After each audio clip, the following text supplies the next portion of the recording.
السلام عليكم ورحمة الله وبركاته. صباح الفل والياسمين على اخواتنا العرب.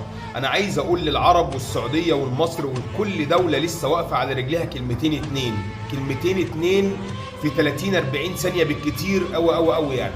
في شارعين في الشرق الاوسط عاملين لنا صداع. الشارعين دول عاملين صداع للشرق الاوسط، ويمكن عاملين صداع للعالم كله باجمعه. الشارعين دول بيفحر على اخرتهم.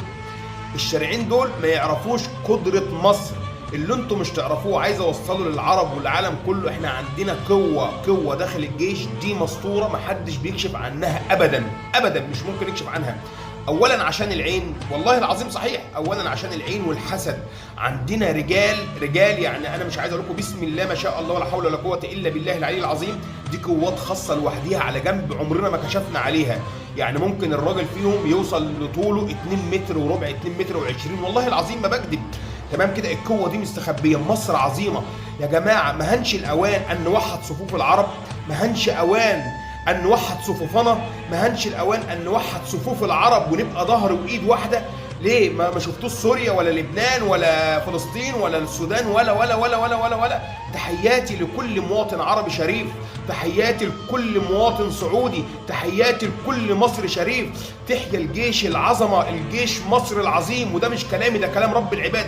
اسمعوا الشيخ محمد بيقول ايه على مصر، وده مش قول الشيخ محمد، ده قول رب الشيخ محمد، ده قول العباد.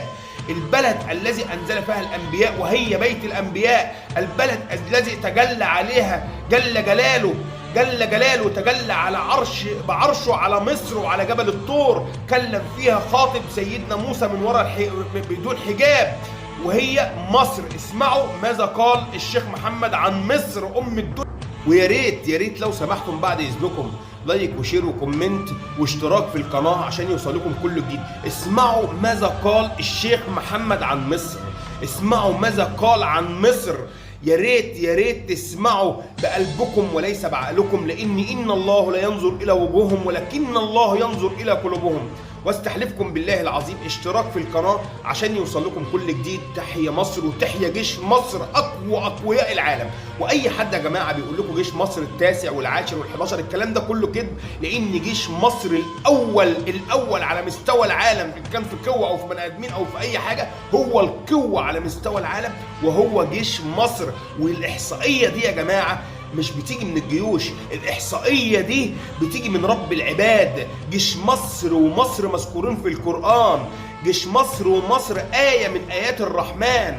جيش مصر آية يعني اللي يشتم جيش مصر ويشتم